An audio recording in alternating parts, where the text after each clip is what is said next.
Сайн бацгаана уу, та нартай энэ өдрийн мэндийг хүргэе. 4-р ангийн математик талбайг хэмжих тухай үзнэ. За, дүрсийн талбайг хэмжээг олохдоо түүнд хэдэн нэгж квадрат бүтэн багтахыг тооцоолдог. Талууд нь 1 см байх квадратыг 1 см квадрат гэж тэмдэглэдэг.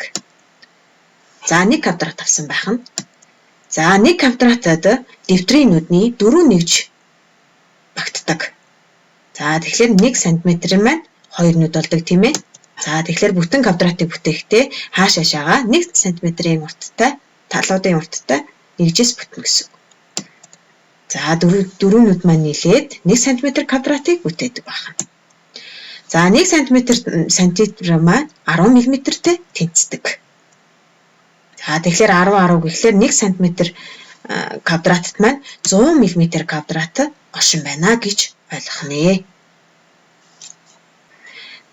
За, жишээ олгоныг бодлого авъя. За, нэг тэгш өнцөг өгсөн байна. За, тэгш өнцөгтийн урт өргөн нь мэдэгдэхгүй байна. За, тэгвэл үүнийг яаж олох вэ гэхлээр за, энд өгсөн байгаа 1 см квадрат. За, дэвтрийн нүдний 4 нүд нийлжиж 1 см квадратыг бүтээдэг гэсэн. За, тэгвэл энэ 1 см квадрат энэ тэгш өнцөгтөд маань хэдэн удаа орсон байна гэдгийг нь урт өргөнийг олъё. За, өргөөшөө 3 ширхэг орсон байна тийм ээ. За, тэгвэл өргөөшөө 3 см. За, уртаашаа олохлоо. За, 4 квадрат орсон байна тийм ээ. За, тэгэхээр 4 см гэж байна. За, үүнийхээ талбай хэмжээг олъё. Урт нь 3 см, өргөн нь урт нь 4 см, өргөн нь 3 см. За, бодолтой хийхээс өмнө томьёог заавал бичих ёстой. За, талбайг олох үндсэн томьёо нь бол уртыг өргөнөөр үржүүлсэн үржүүр байдаг. За, тэгвэл атын үсгийг S үсгээр тэмдэглэдэг. За, уртаа А-гаар тэмдэглэж өргөнөө V-гээр тэмдэглэсэн байна. За, үнд томьёонд доорлуулъя. За, 4 см-ийг 3 см-ээр үржүүлэхэд 12 см квадрат гарсан байна. За, тэгвэл энэ тэгш өнцөгтийн дотоод зай багтаамж нь 12 нэгж квадратаас бүтсэн байх нэ гэж ойлгоно гэсэн. За, бодлого 1. Сурах хүчгийн 9-р дасгал. Тэгш өнцөг төлбөртэй цаасны урт 20 см ба өргөн 10 см бол талбайн хэмжээ ба периметрийг олоорой гэсэн байна. За, талбайн хэмжээ мэхлээр мэдээж хэрэг өгөгдлөө бид нар бичих ёстой. За, урт нь 20 см, өргөн нь 10 см. За, тэгвэл ийм урттай тэгш өнцөгтийг зурах ёстой тийм ээ. Дүрсээ заавал бид нар зурах ёстой. За, үүнийхээ талбай болон периметрийг олъё. За, бодолтой хий. За, бодолтой хийхээс өмнө томьёог бичих ёстой. За, хүрээний уртыг олох томьёо нь болохоор P тэнцүү, А дээр нэмэх нь V, үржигдэх нь 2. Хүрээний уртыг бид нар латин үсгийн P үсгээр тэмдэглэдэг. За, энэ томьёонд орлуулахад 20 см дээр 10 см-ийг нэмээд 2-оор үржүүлнэ гэж байна. За, ингээ нэмэхэд за 30 см гарсан. За, 30 см-ийг 2-оор үржүүлэхэд 60 см гарсан. За, энэ бол энэ тэгш өнцөгтийн хүрээлсэн талуудын уртын нийлбэр гэсэн үг тийм ээ. За, дараа нь талбайгаа олъё. За, талбайг олох үндсэн томьёогоо бичнэ.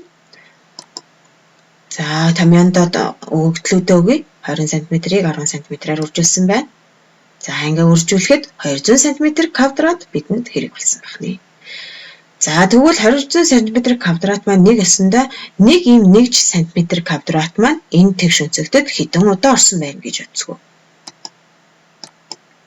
Нийтдээ 200 ширхэг ийм нэгж квадрат бүтэн нэгж квадрат орсон байна гэж ойлгоно гэсэн үг. За, хамгийн гол нь тухайн дүрсийн бодлогыг бодож байхдаа заавал энэ нэгжийг заавал өгөх шаардлагатай байдаг.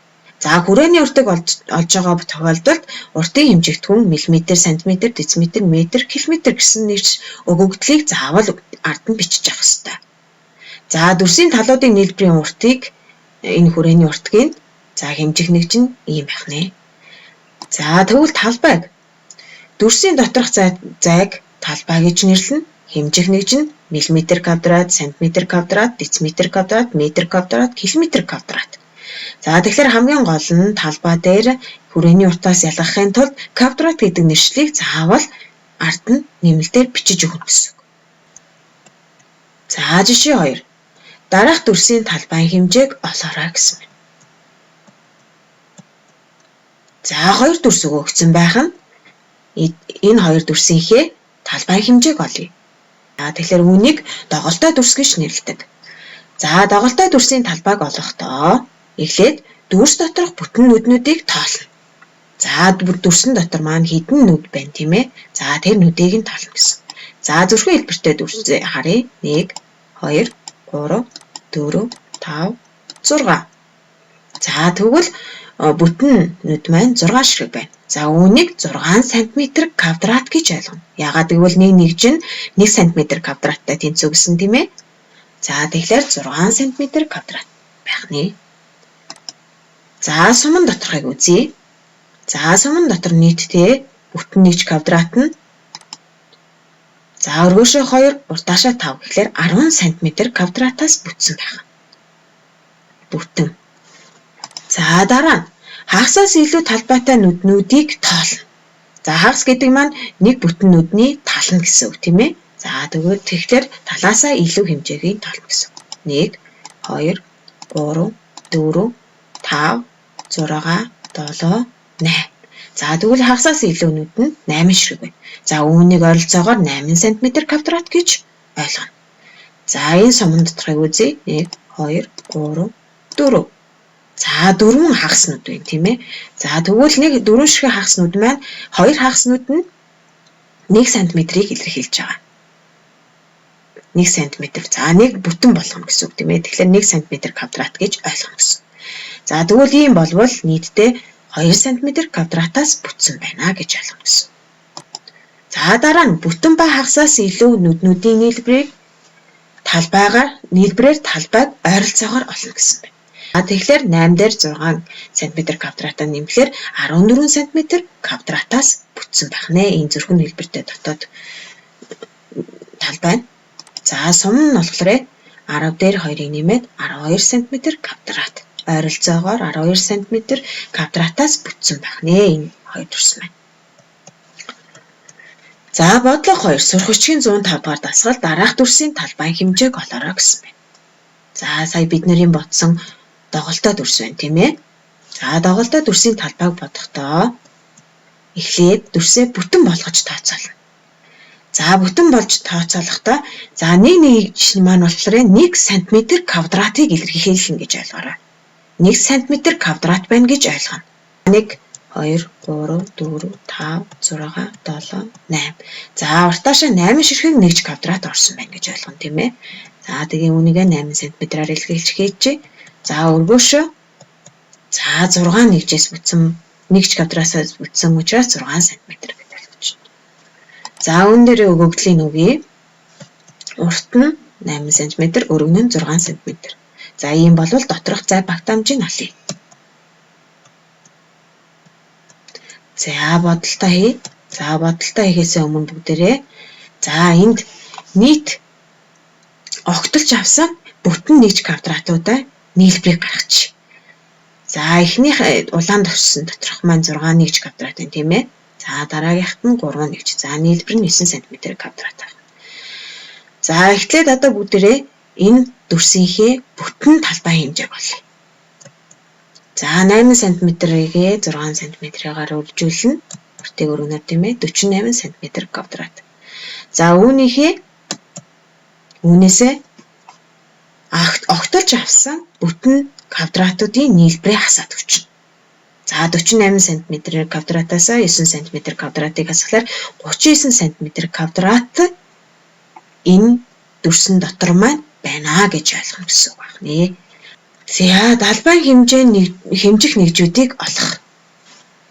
За нэг хавтан авсан байна. За нэг хавтангийн нэг дөрвөлжнүүд нь 1 дециметрийг илэрхийлнэ. 1 дециметр квадратыг илэрхийлж байгаа гэсэн. Энэ хоёрын үржүүр нь 1 дециметр квадрат болно тийм ээ. За тэгэхээр 1 дециметр квадрат маань уртаашаа хэдэн ширхэг орсон байна вэ гэхээр 10 ширхэг буюу 10 дециметр квадрат болно гэсэн. За өргөөшөө мөн ялгаагүй 10 дециметр квадрат орсон байх нэ. За тэгвэл 1 метрт маань 10 дециметр багтдаг. За тэгэхээр уртаашаа 1 метр, өргөөшөө 1 метр. За тэгэхээр үүнийг 1 метр гэхлээр чинь энэ хоёрын доторх зай багтаамж нь 1 метр квадраттай тэнцүү гэж байна. За үүнийг дэлгэрүүлэн задлах юм бол 1 метр нь 10 дециметр. За 10 дециметрийг 10 дециметрээр үржүүлээд 100 дециметр квадраттай тэнцүү. За 1 метр квадрат маань тэгэхээр одоо энэ доторх зай багтаамж 1 метр квадрат маань 100 дециметр квадраттай тэнцүү байна гэж ойлгох гэсэн. За 100 ширхэг квадратаас бүтсэн байна гэж ойлгох нь тийм ээ. За тэгвэл талбай хэмжих нэгж нь дараагийн томьёотой байдаг байна. За 1 см квадрат нь 100 м квадраттай тэнцүү байна. За 1 см-т 10 м багтдаг тийм ээ. За тэгвэл 10-ыг 2 дахин авч үржинэ. Тэгээд 10-10-ын 100 м квадраттай. Их мэдчлэн эдгээр нэгжүүд маань талбайн хэмжих нэгжүүд болж өгнө. За дахин нэг бодлого бодъё. За бодлого 3. Сургуучийн 96 дугаар хуудас талбайн хэмжээг заасан нэгжээр илэрхийлээрэй гэсэн байна. За 5 дециметр квадрат нь хэдэн сантиметр квадраттай тэнцүү вэ? За тэгэхээр нэртэй тог бид нар шилжүүлэхдээ ихийг их нэгжийг бага нэгж рүү шилжүүлэхдээ үржүүлж олдог. За тэгвэл 1 дециметрт хэдэн сантиметр багтдаг вүлээ? 10 см багтдаг. За тэгвэл квадрат дээр талбайн хэмжээ дээр болохоор өөрөөр өгөгдөн тийм ээ 11-гээ бид нар 2 дахин авсантай тэнцүү гэсэн. За тэгэхээр 1 дециметр квадратт маань 100 см квадрат багтана гэсэн. За тэгэхээр 5-ягаа 100-аар үржүүлнэ. Тэгээд 500 см квадраттай тэнцэн байх нэ. За дараагийн бодлого 7 м квадратыг сантиметр квадрат руу шилжүүлсэн байна. За тэгэхээр 1 м квадратт маань хэдэн сантиметр квадрат багтаж байна? 10,000 см квадрат багтаж байна. Тэгвэл 7-гоо 10-аар үржүүлээд 70,000 см квадраттай тэнцүү байх нэ. За 3 м квадратыг дециметр квадрат руу шилжүүлсэн байна. За тэгэхээр 1 метрт маань хэдэн дециметр квадрат байлаа? 100 дециметр квадрат байсан. Тэгвэл 3-ягаа 100-аар үржүүлээд 300 дециметр квадраттай тэнцсэн байх нэ. За гих мэтчлэн нэртэй тоог дараах талбайн хэмжих нэгжүүдтэйгээ жишин илэрхийлж бодоорой хүүхдүүдээ. За ингээд сурах үсэд нь амжилт хүсье. Баярлалаа.